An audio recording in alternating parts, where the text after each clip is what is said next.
Chris and Chris Talk Movies. Hello, and welcome back to the podcast. My name is Chris Ferry, and of course, this is my co-host. My name is Chris Huddleston. And today, us two Chris's.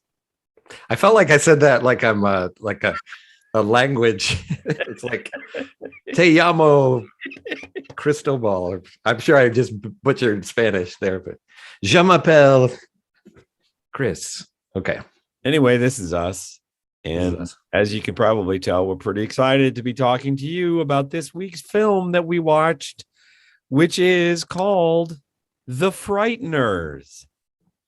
Do you have a synopsis for us, Chris? I do. And the Frighteners is a 1996 film. It was directed by Peter Jackson. And the synopsis as such is... After a tragic accident kills his wife, a man discovers he can communicate with the dead to con people. However, when a demonic spirit appears, he may be the only one who can stop it from killing the living and the dead. And this stars, it has a pretty all-star cast. Michael J. Fox, Trini Alvarado, which I didn't really know her from much, but Peter Dobson, John Aston, Jeffrey Combs, Dee Wallace, Jake Busey. You've even got Arlie Ermey in there. Give us your thoughts.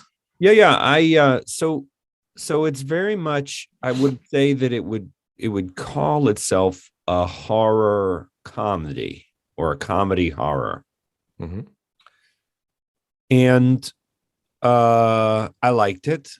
I liked it more as it went.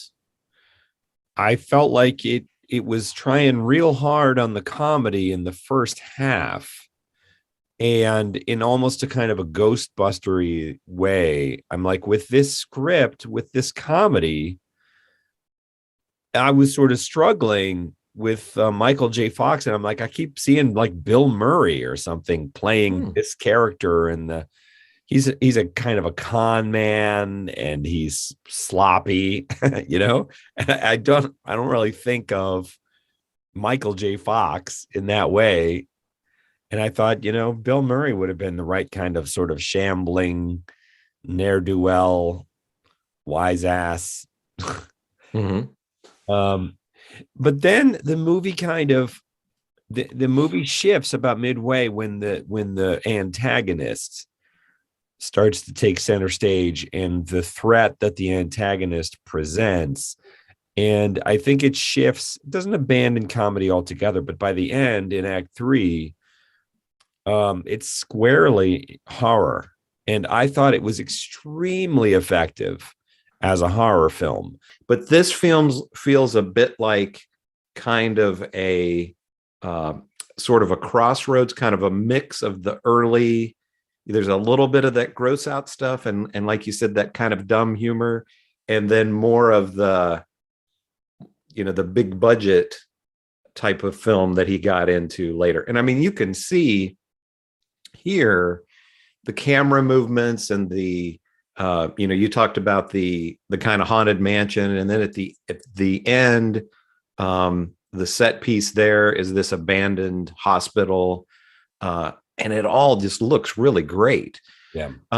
Very theatrical. Very theatrical. It's not a criticism, but I mean, it's a choice. No. But it sets the stage for the action that unfolds there perfectly, I think. Perfectly. Mm-hmm. And I think that the directing in that in the climax, in the abandoned hospital, is masterful. It's masterful. Everything, the performances, the style, it all comes together. It all comes into focus in a way.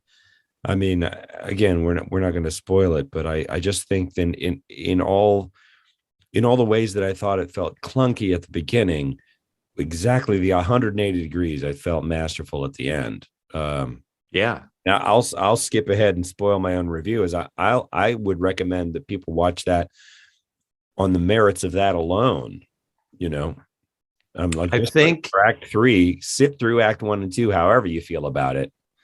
For Act 3, I think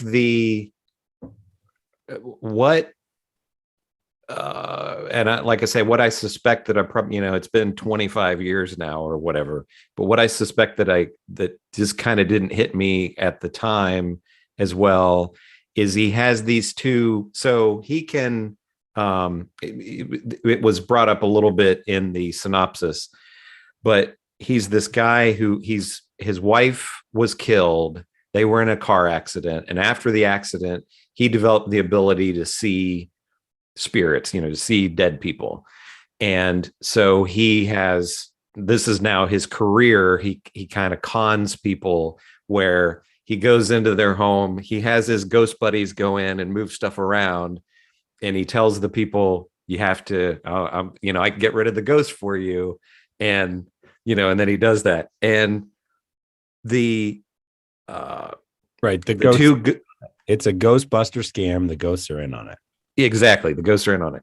And that's the real slapstick stuff in the film that you were talking about, that so his two ghost friends, are going around and their eyes are bugging out and all this kind of stuff. And you could completely cut all that out, and the movie would be, and I really enjoyed it this time around. No one involved with this film is anybody going to be the first movie they think of them for. Michael J. Fox, there's many other things you think of, Peter Jackson and Dee Wallace and some of these other people involved. But I think people who, if you like Michael J. Fox, you like Peter Jackson, you like stuff that Robert Zemeckis has been involved in, but maybe you haven't seen this one, it's definitely worth checking out. It's a 7.1 on IMDb with, a lot of reviews. So yeah, I think I'd put it like a 7.5 for me, something like that. Yeah, I think it would have been higher, but for the stumbles in the beginning, like he wade through the first part of it a little bit. I don't like somebody trying to shove a joke down my throat. I'm just kind of like, either make it funny or just don't try to make it funny, Yeah. It's so hard. Yeah. Agreed. Yeah, I mean, that was a good one. I'm glad we checked that one out. Chris and Chris Talk Movies at gmail.com. That is our handle. We are on the socials. So like us and subscribe us and give us a comment and a thumbs up and all of the good social stuff. And bye.